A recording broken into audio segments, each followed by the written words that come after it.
Can y'all hear me? Is it okay? I needs to know. I needs to know. Okay, there you go. You're pretty bad, Juju, for the assist. Maybe it was my internet. Yeah, man. Mine's pretty good, bro. Yeah, we have both lightings now. I love it. I love the setup. We have both lightings now on our faces. there's one right directly in my face going into my eyes, so I'll do the same shit, bro.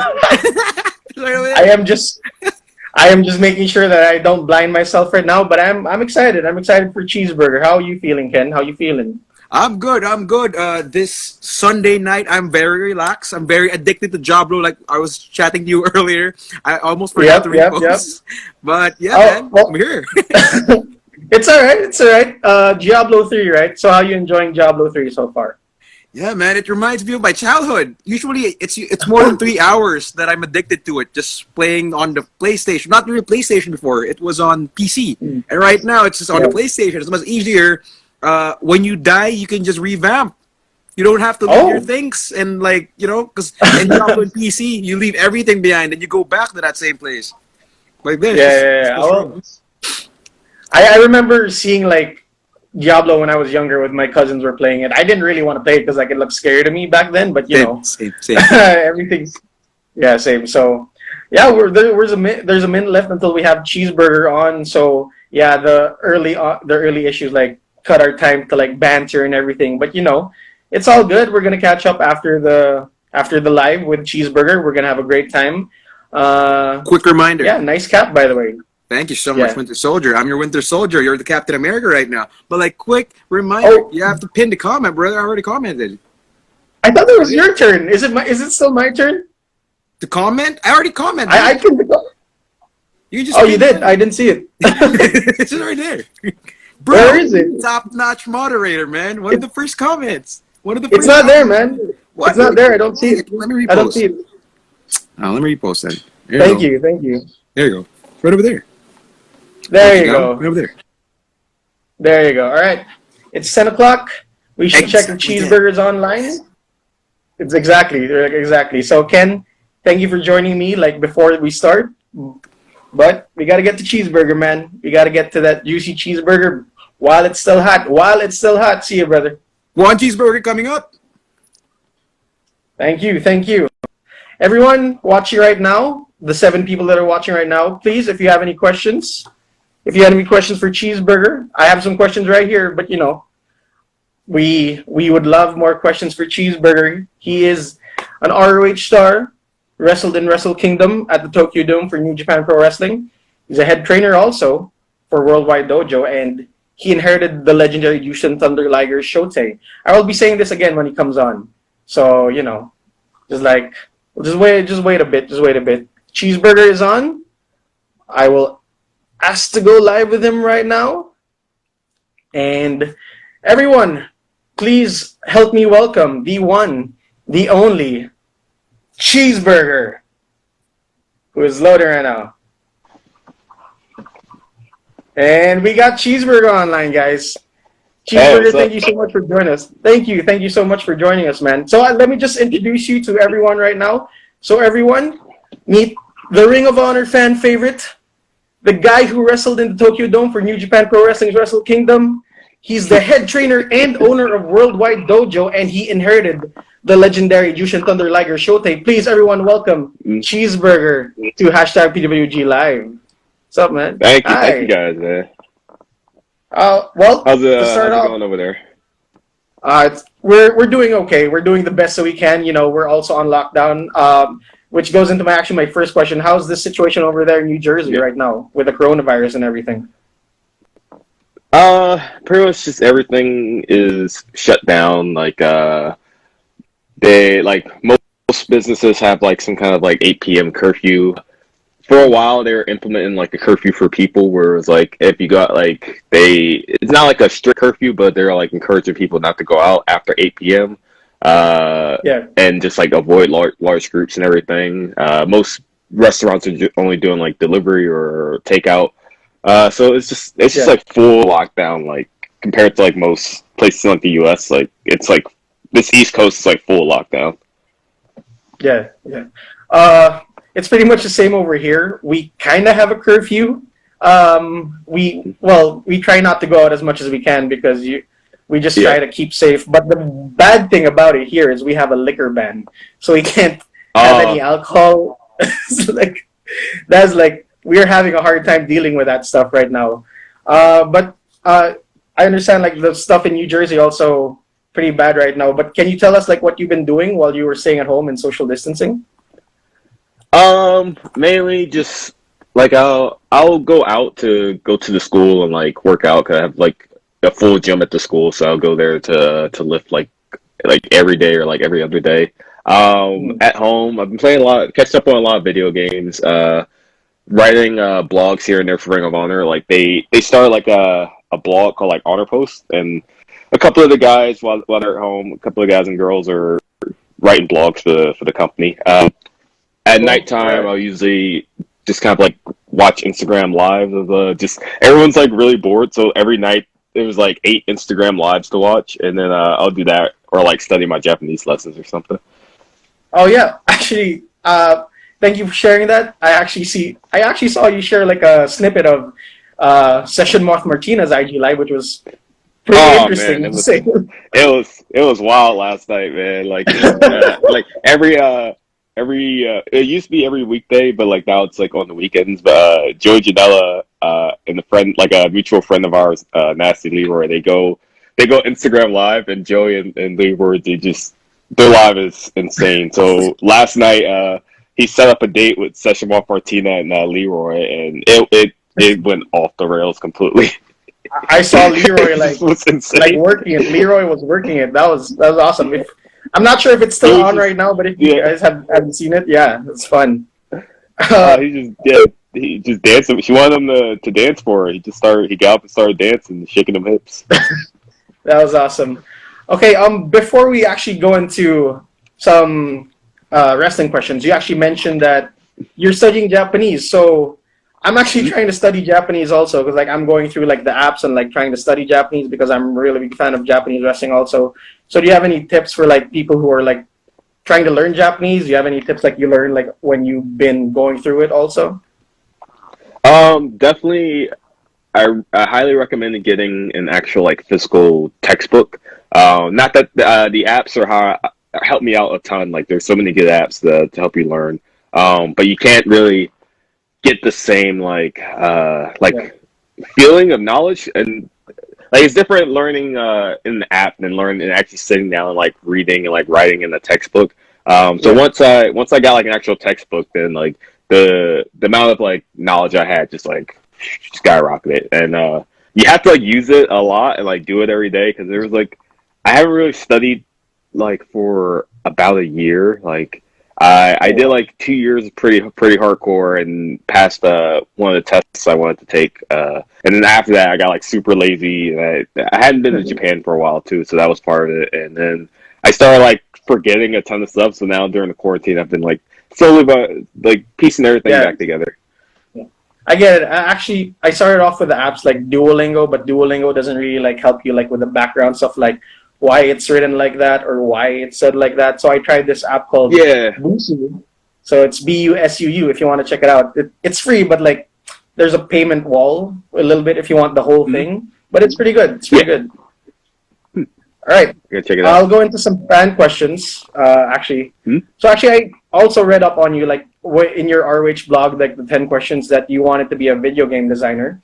So actually, we got a question from our friend here at Martin V. What video games have you been playing, and which game are you mostly hooked on these days?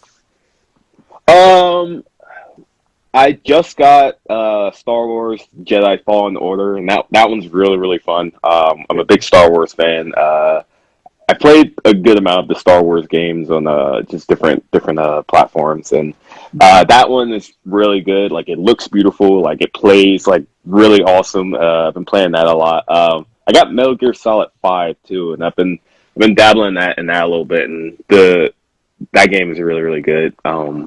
Mainly just trying to beat old games that I've had for a while. Like I've had Cuphead for a were I did like an Instagram live where I was like playing Cuphead, and that game is ridiculous. So that game is completely insane.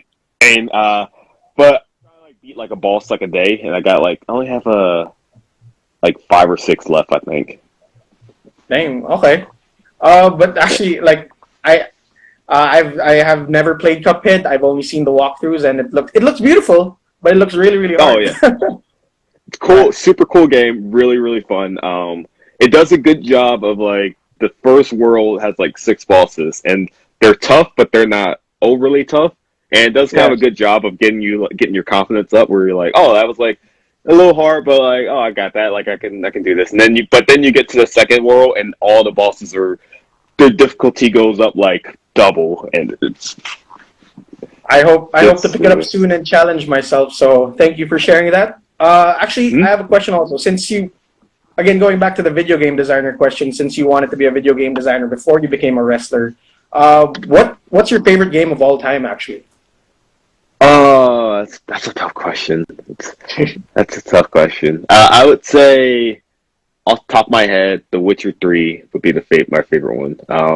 That game is, it's one of the few games I've gone through and beaten like more than once. Like I've beaten The Witcher 3 times, and just like the main story, it's like 50 hours by itself.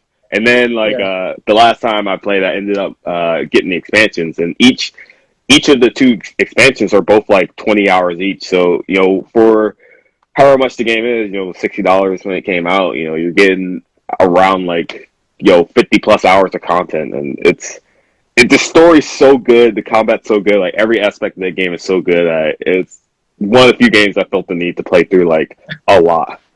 That's awesome. So, which begs the question: have you seen The Witcher on Netflix?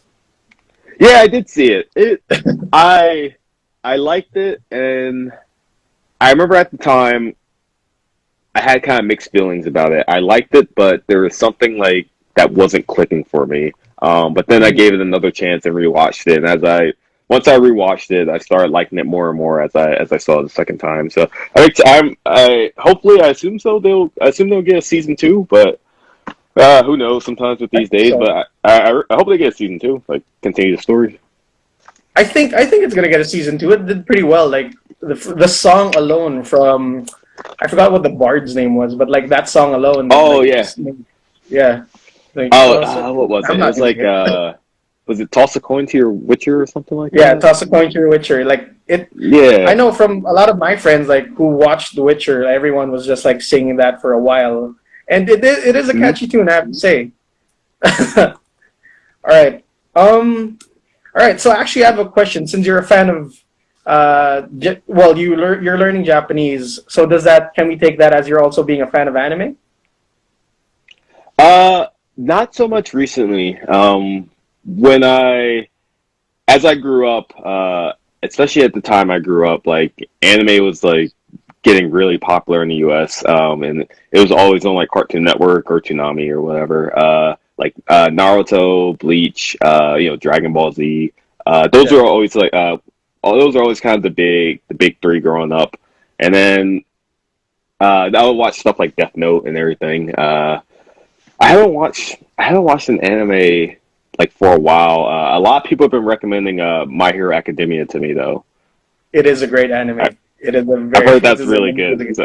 Yeah. So once I get through like some of the stuff I want to watch on Netflix, I might pick that up and actually jump back into it. And just because like a lot of people were saying like if you grew up liking like Naruto and like Dragon Ball Z, like you'll feel right at home watching My Hero Academia. Definitely, like everyone who's been saying that, it really comes from the vein of those shonen anime like Naruto and Dragon Ball, as you mentioned. But did you ever have like a favorite anime growing up? Definitely Dragon Ball Z. Yeah, definitely Dragon Ball Z. Yeah. Yeah, Dragon Ball Z was that was always the one, and that was the one at the time where when I grew up, that was the most popular one. So me and my friends were always watching and come back to school the next day, and we all like, oh, did you see like what just happened? Like we just talk about like just different things that just just different things that happened in the show. Like that was like the anime as I was growing up, and as I got older, Naruto became kind of like that thing on the pedestal. Yeah, actually, that's awesome. But I have to beg the question: where did the Shinobi Shadow Squad name come from? Like your stable, the Shinobi Shadow Squad. Where did that name come from?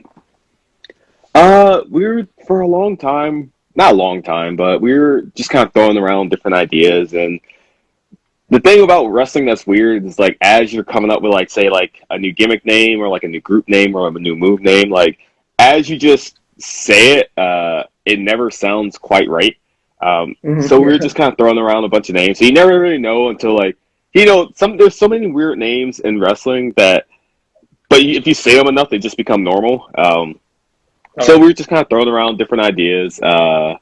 And I think we ended up settling on, we wanted some kind of a like acronym. So, there's like three of us. So we thought like, 3S would be cool. And then we were trying to decide what should the 3S's stand for. And so we were just throwing around different ideas. And then we kind of came up with the concept that we wanted to be like super, super smooth, kind of like ninjas in a way. So, we just kind of like, we were like, all right, the word shinobi fits in there. And then, three of us were a squad, and then we just kind of like played around, and it was like Shinobi Shadow Squad, and it just kind of fit. Actually, I don't know if you can see it. Actually, I have the shirt on right now. I think it's backwards, so it's weird. No, it's all right. It's all right. Thank you for sharing that. Actually, I actually really like your finisher name, which is Oyasumi, which means good night in Japanese. Yeah, so, yeah. Like, when I was watching one of your matches, oh, that's an awesome idea. It was a great idea. All right, so we're already getting into some of the wrestling. You've told this story a lot already, like where the name Cheeseburger came from. So I'll just tell it to the people who are watching right now. So the name Cheeseburger actually came from one of the wrestlers in ROH, Red Titus. Can you like describe us like what happened on that day, if that's okay? Yeah, it was just it was within the first few months of my training, probably like the first or second month. It basically was just like, and especially at that time, like at the Ring of Honor dojo, like kind of like a rite of passage almost, was like getting a nickname as like a new student.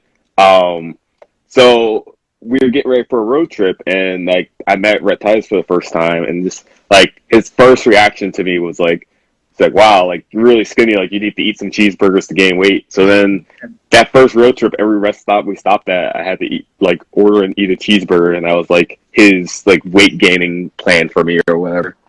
So every rest stop you really ate a cheeseburger?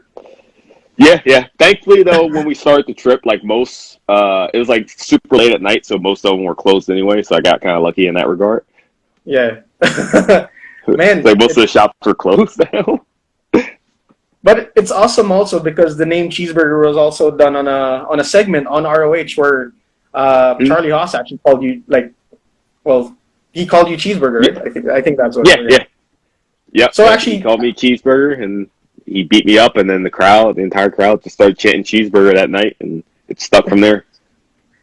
I actually saw that in your ROH article where when that happened that night, you didn't actually really like the name Cheeseburger because you were thinking, oh, where does a wrestler named Cheeseburger go from here? Do you still share that sentiment right now?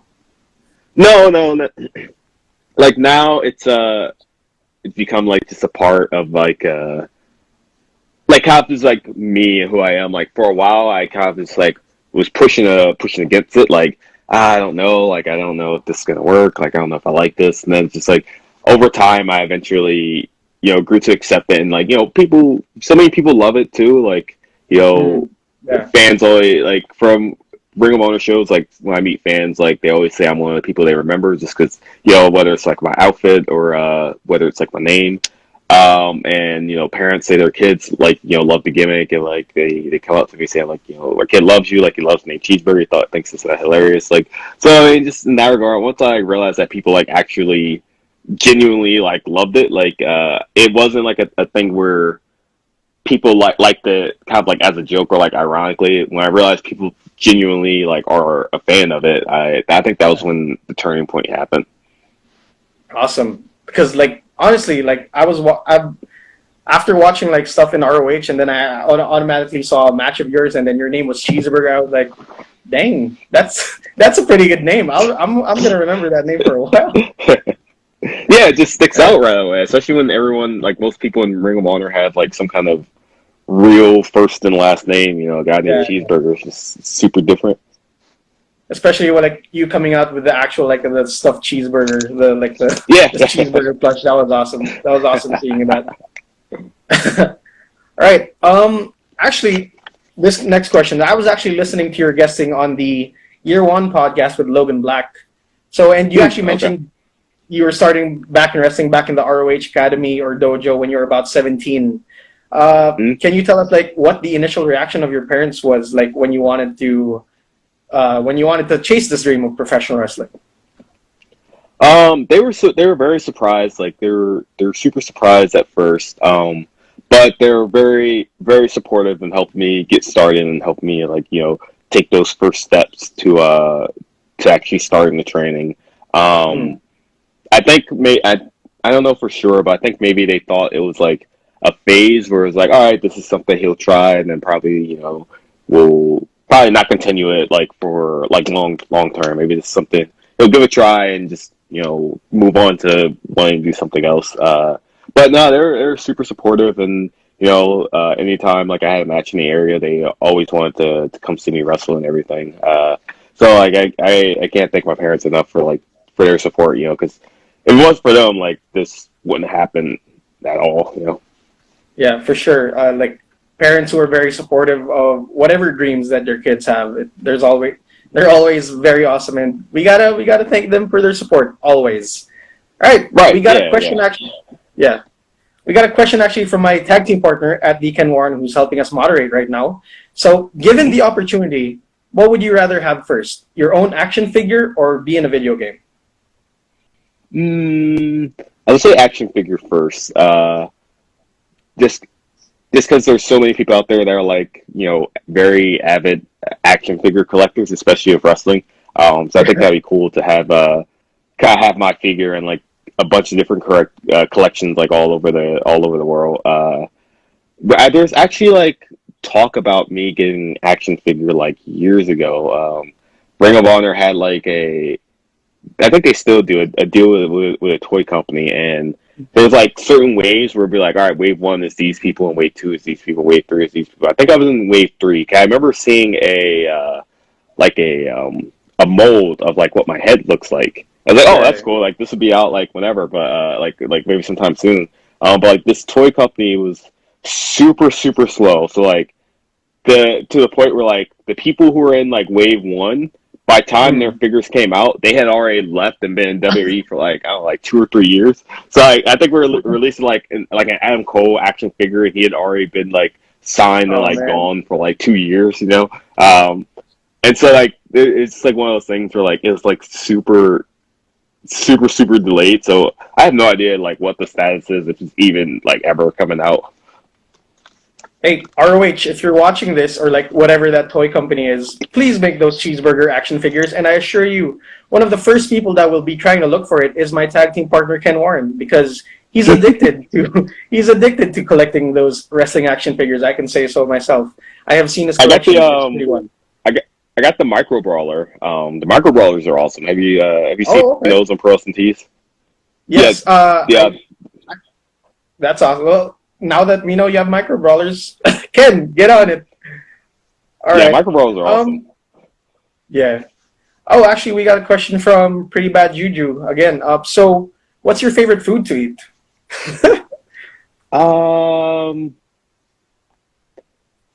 Probably sushi. I would say sushi.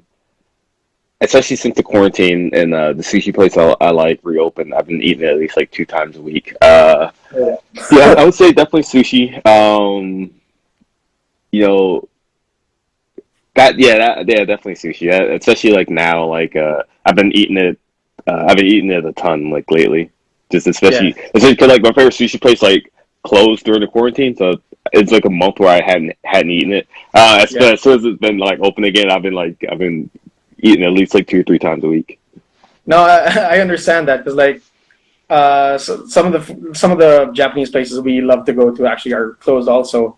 So like there was this one Japanese place, a ramen place, where they had takeout ramen. Like they would deliver it to you, and then you just cook it at home. And then like, all right, we're doing this thing. So yeah, a lot of the things that we used to like enjoy when we were on lockdown, we're just trying to find ways to get it right now. And yeah, I feel you. I really feel you. All right. And there we go. All right. Yeah, we're good. Sorry for the technical Sweet, difficulties, we're everyone, back. but we're back. All right. Instagram Live, you know. Yeah, It it's happens.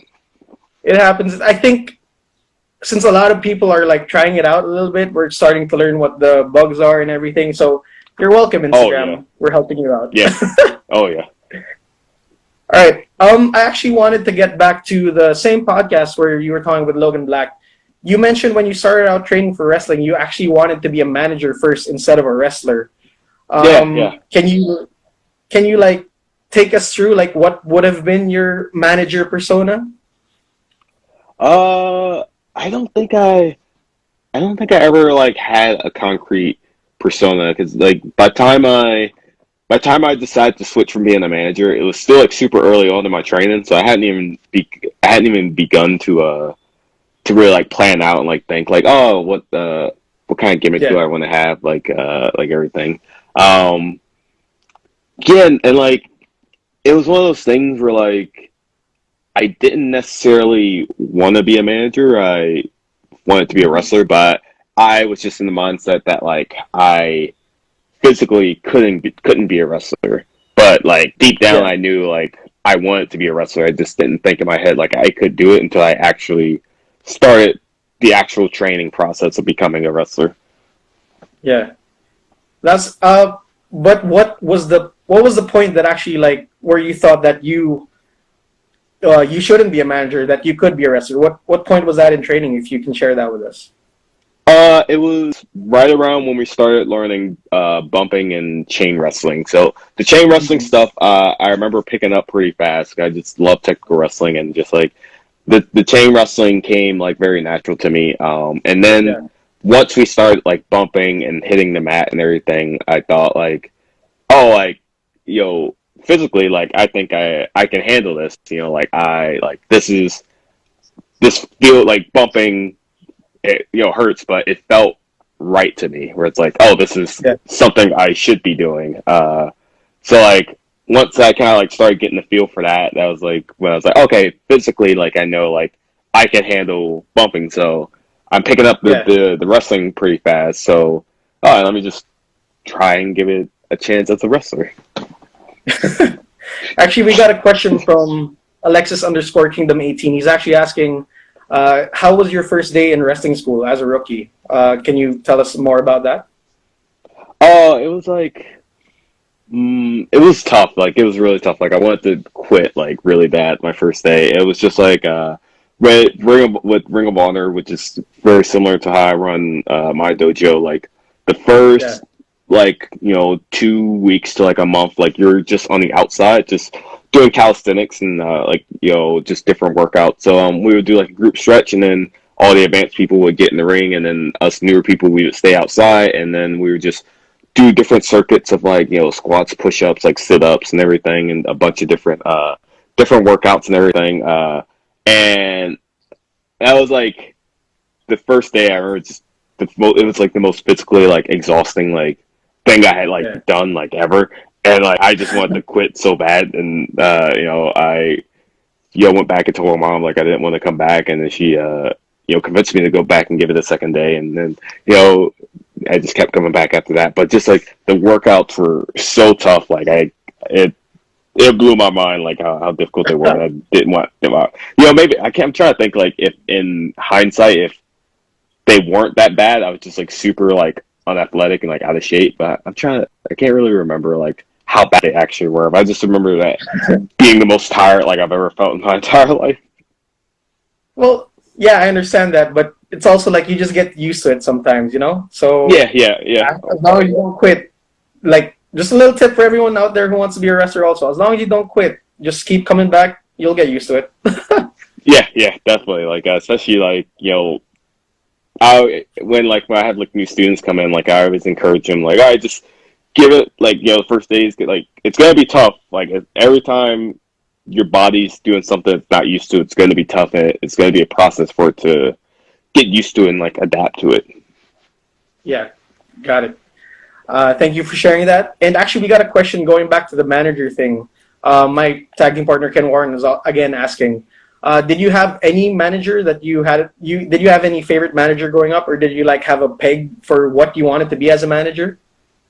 Paul Heyman was always the one that I grew up with. That he was like kind of the manager of my generation. Bobby Heenan was already kind of doing commentary at that point. Cornette was already kind of like retired, I think, at that point doing creative.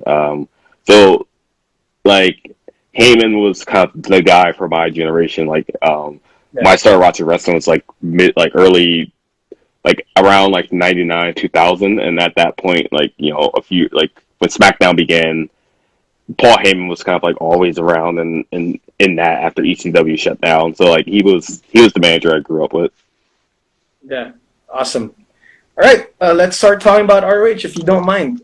Sure. So in ROH, you've had a ton of great matches and moments.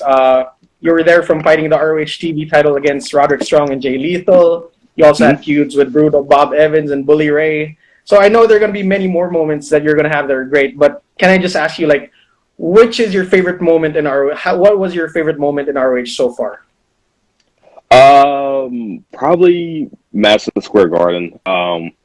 That one, just not just for me, but for us as a company and like so many of my friends, like at Ring of Honor, like that was just a cool like culmination of everything. Like this year I would have been in Ring of Honor like 10 years, starting like with my training in 2010 up to now.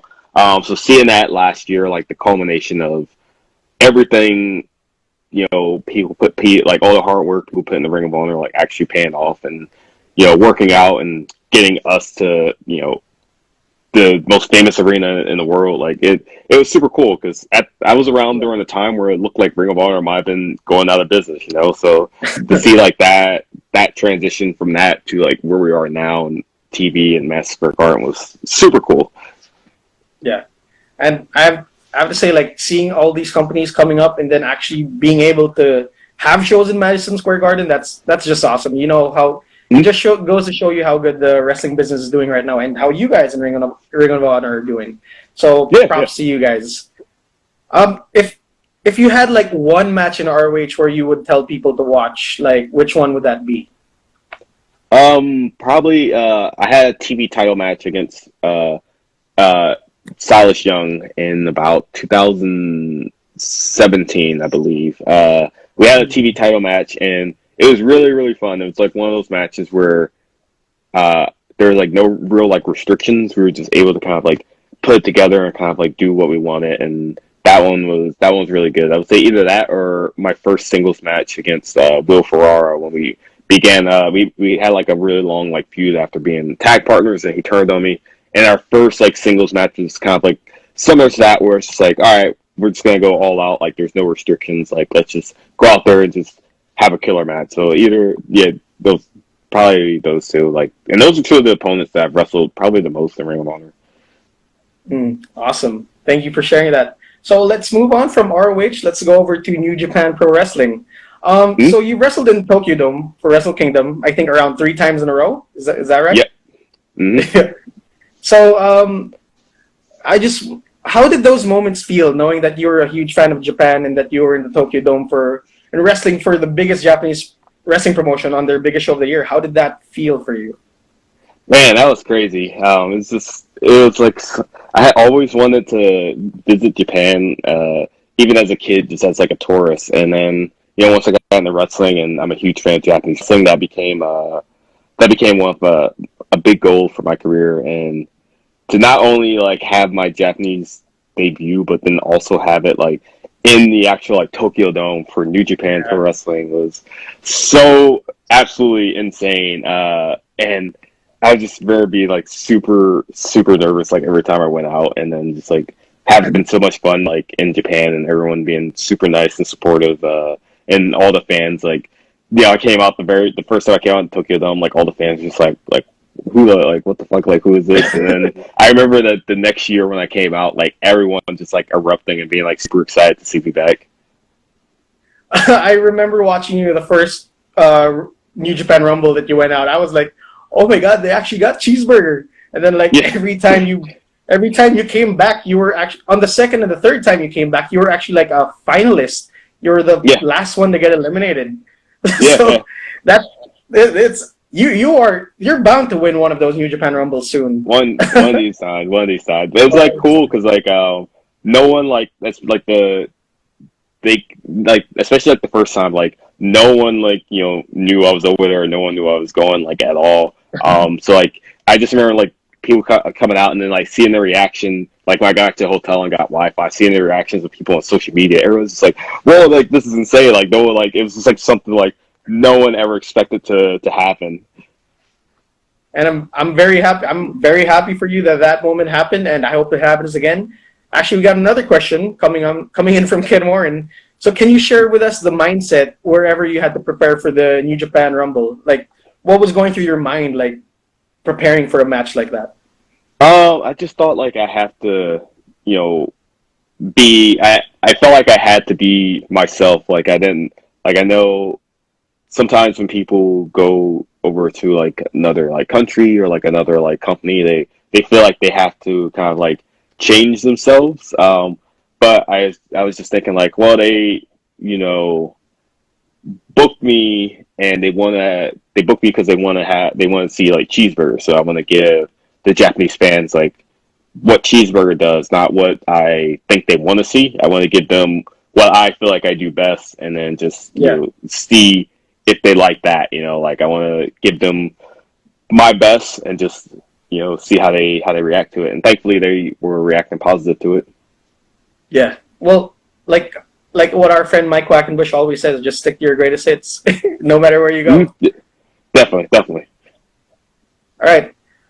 Actually, I have another question about Japan. So, how did you actually have a question? Like, how did you strike up that friendship with Jushin Thunder Liger? Like, what was it about you that led to him letting you inherit the legendary Shote? It was like one of the things where when I met him for the first time, like I was helping out with the New Japan guys when they came to the U.S. Just like taking care of them just in like if they needed to go somewhere or something or needed help with something, like I would be the guy to take care of them like in between the shows.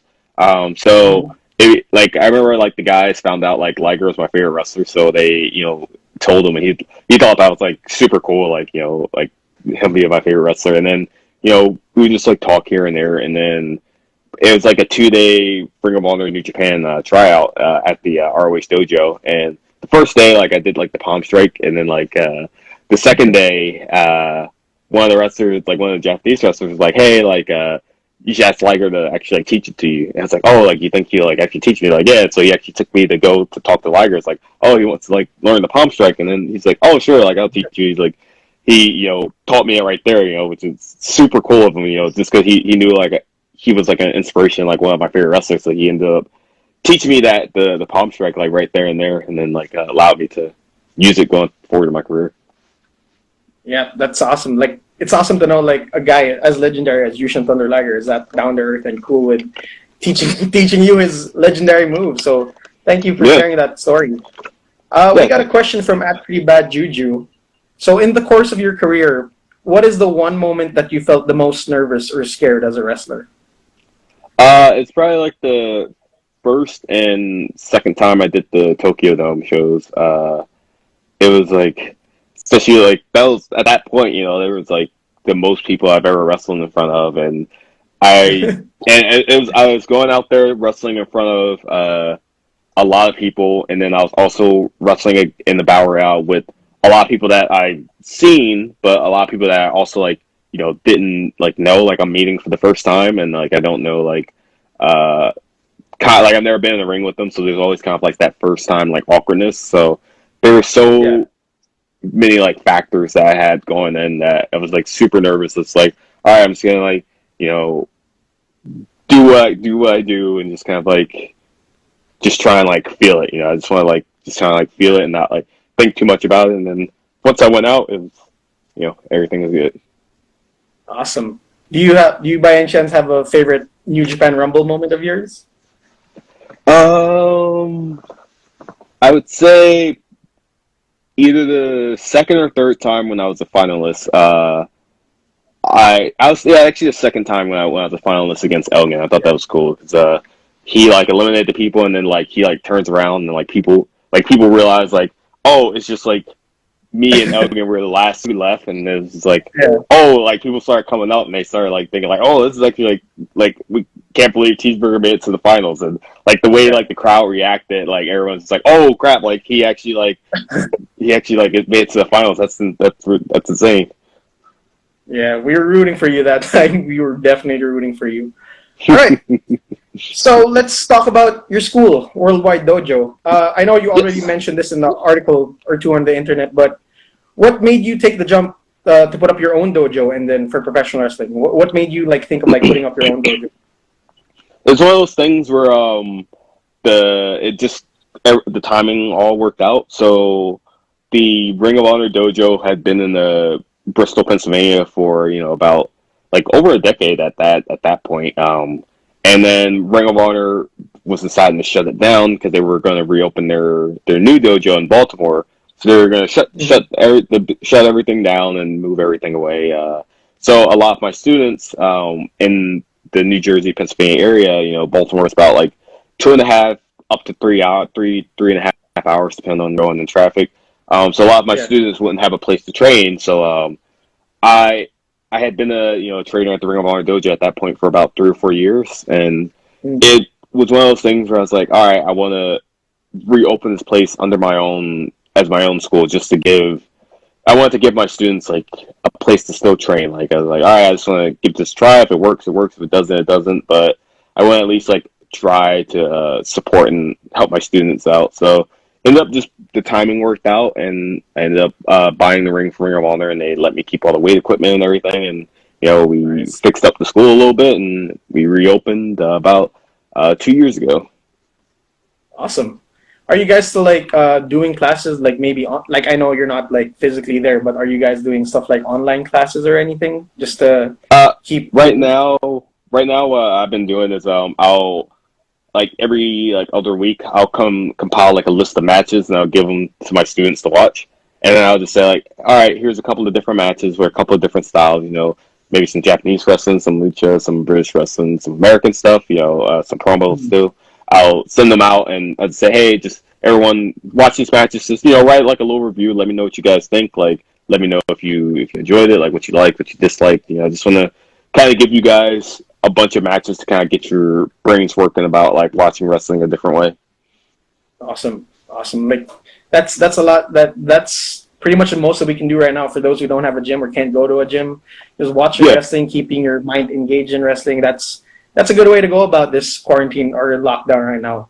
Actually, I actually like thank you for touching up on the styles of your wrestling dojo, because I know that you teach a lot of different styles like American style, British style, strong style, and lucha. Like, can you take us through how you structure your classes to teach all of those styles? Yeah, absolutely. So when I teach we do beginner classes Monday and Tuesdays. So the beginner classes are very they have a very set curriculum in terms of like, all right, today we're learning this, this, and this. Tomorrow we're learning this, this, and this. And the beginner class is just like you go up to learning.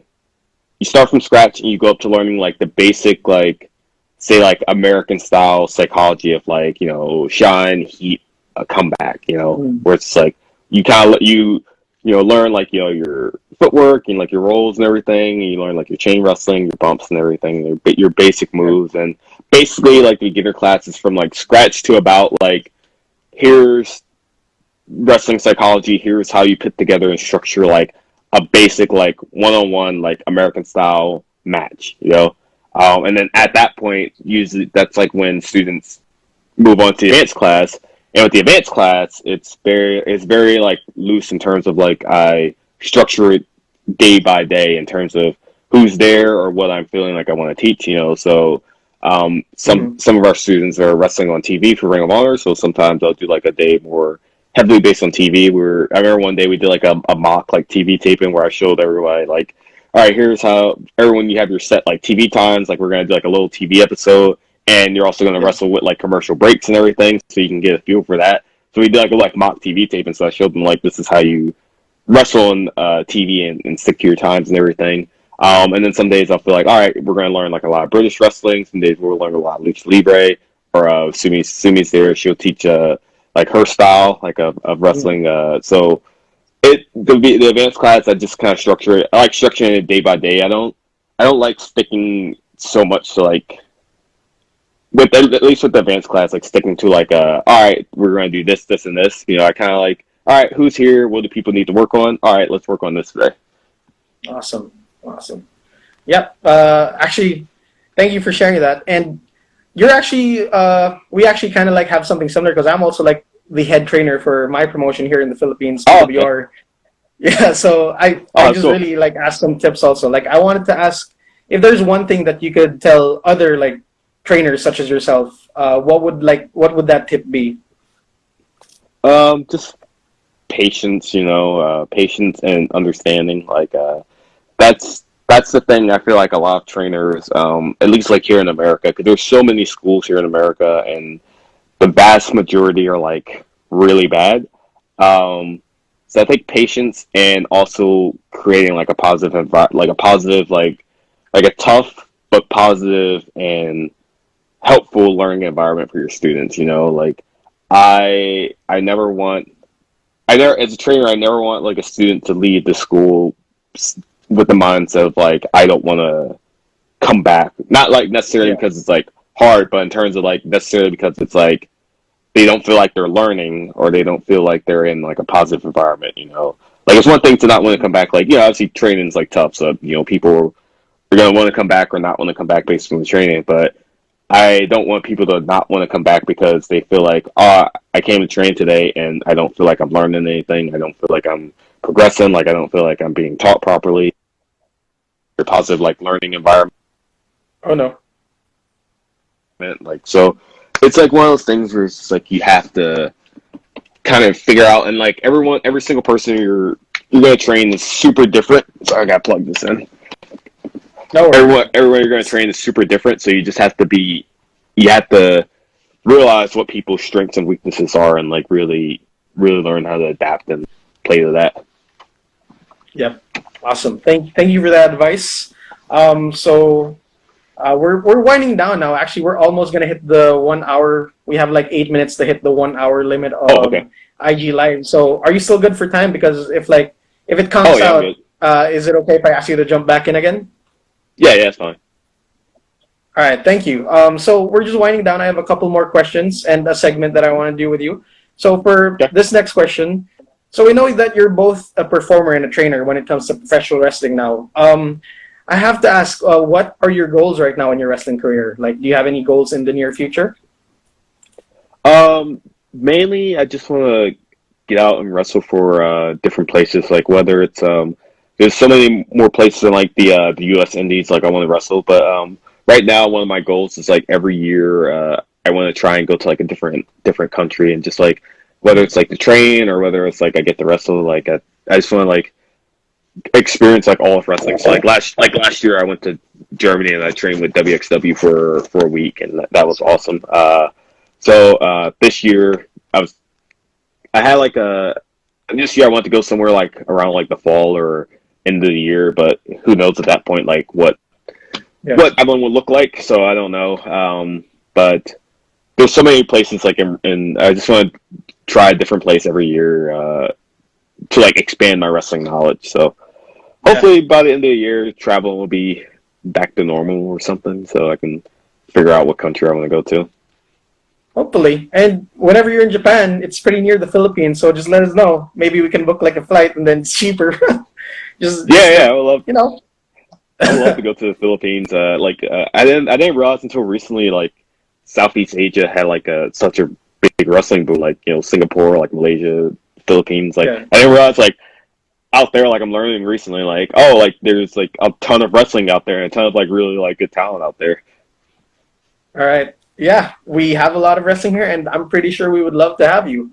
And all right, so we're winding down now. We're gonna go into a segment I call Whip Flash. This is a segment that I whip a card in front of you with words on it, and then you just got a promo on it, or like say a memory that you have about this card. So, this will be fun. Yeah. All right, you ready?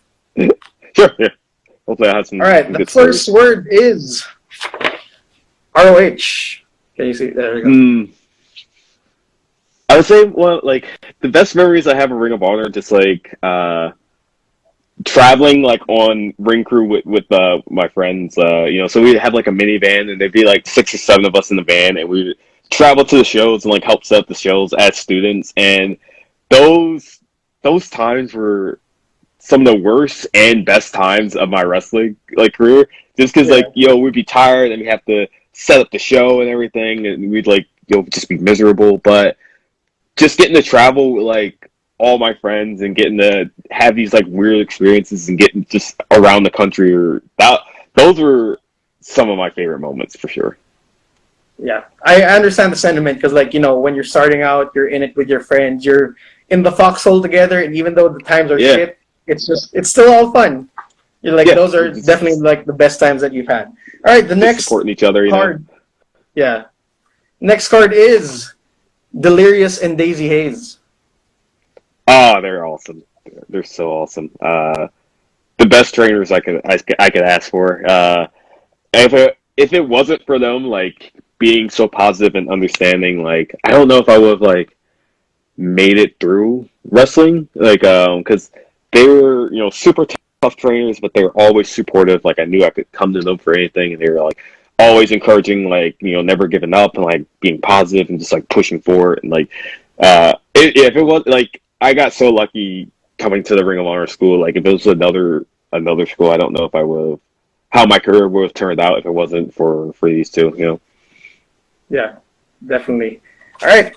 Thank you for sharing that. The next card is Worldwide Dojo. I miss my students, man. Like, I really miss everybody. It's my entire week was usually like 3 to 4 days a week.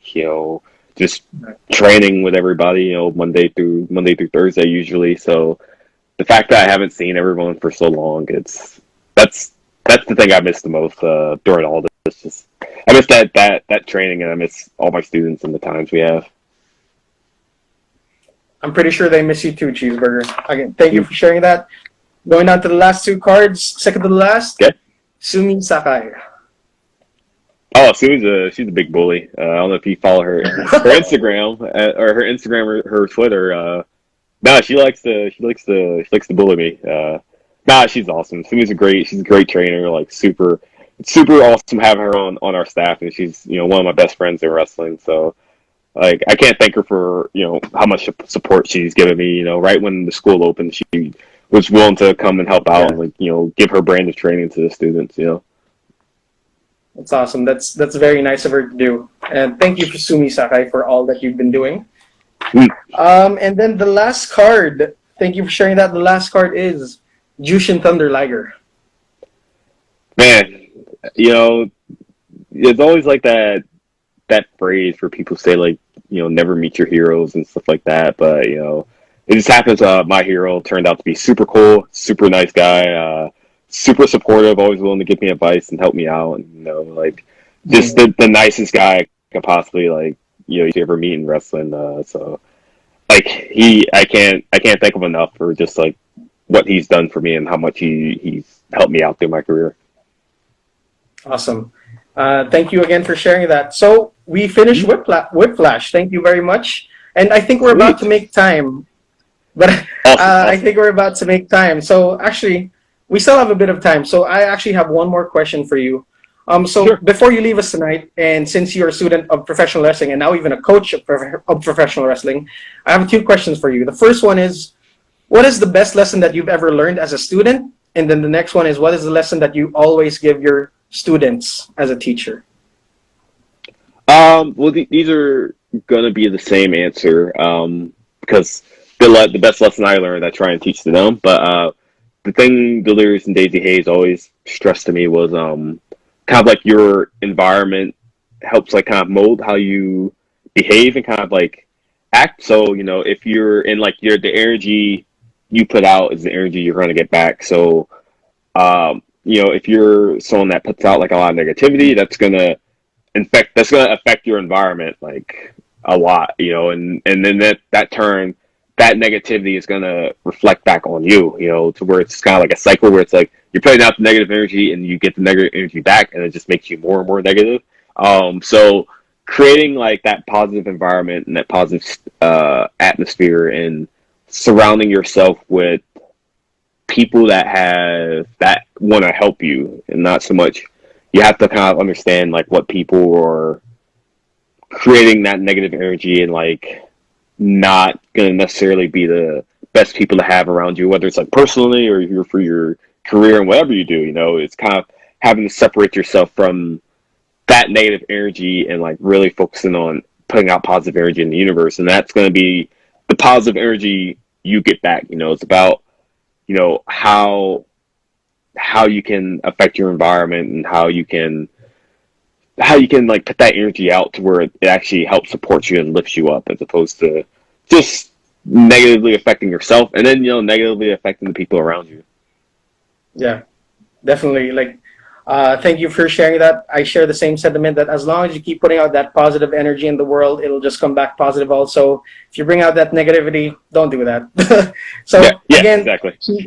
Cheeseburger, thank you so much again for your time. This has been a great talk. I have learned so much. I hope the viewers have learned a lot. So before you leave us again, can you tell the people tuning in where they can find you on social media? You can follow me at Cheeseburger ROH on Twitter, at ROH Cheeseburger on Instagram. And if you would like more information about the school, you can just follow us at Worldwide Dojo on Instagram and Twitter. And I'm more than happy to answer any questions there. And also Pro Wrestling Tees/Cheeseburger. You can get my T-shirts and micro brawlers there. All right. Thank you again, Cheeseburger, so much, and thank you for your time. I know it's morning there, so I should leave you to your day. But again, Thank you so much. This has been so great. Thank you for coming on #PWG Live, and we hope to see you soon. We hope you keep safe, keep washing your hands, keep social distancing, and talk to you soon. Thank you so much. Hopefully in Southeast Asia, once this is all done, maybe hopefully in this year, next Asia. year, I'll make the trip down. All right. Thank you so much again, and goodbye, Cheeseburger. Thank you. Yeah, take care. Take care. All right. We made it, actually. I have 29 seconds remaining. Ken, I'm not sure if you can still come on. Maybe I should end this first, and then you come back in the next live. Amigos and amigas who are still watching or still joining us, please come to the next live. I have 16 seconds left. Ken and I will just finish this off in the next video. Ken, all right, let's have you on for 9 seconds. 8, 7, 6, 5, 4, 3. Take 2, because Ken Warren did not make it to the end of the last one. We had a really fun talk with Cheeseburger. Hello everyone joining. I'm sorry I talked without people again. I have this habit, when it says live, I'm just going to keep talking. So thank you again so much for everyone. I'll just have Ken on first. There you go. Thank you for the people that are still staying on right now. Thank you, Triple F. Thank you, Ryan. Thank you, Carl. We have 4 people on right now. Good job.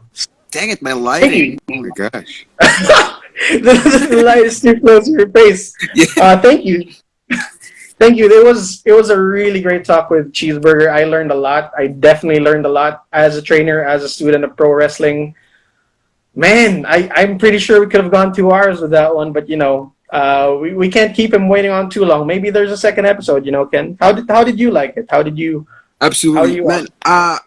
Again, similar to the other guests that we have previously this past few weeks, I felt like a student of the of wrestling again, all over. Because whenever they share their wrestling stories, it brings me back to the old days when we were training. Well, I mean, we're still training now, but like the first year or the second year.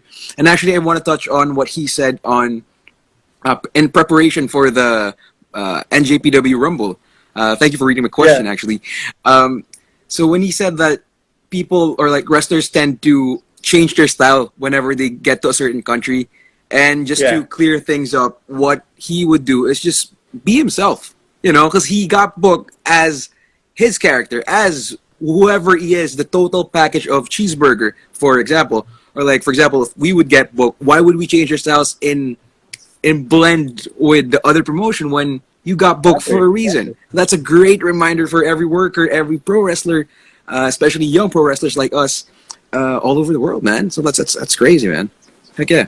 Yeah, it's also like it was fun also talking to him as like a fellow trainer, just getting some tips also from him because I'm very young in the game. I'm not I'm not your typical wrestling trainer that has been around for like decades and decades. But it's nice to talk to guys like him, talk to guys like Ricky Starks, Speedball Bailey, Darren Young, and Aaron like, Solo. I'm blanking out right now.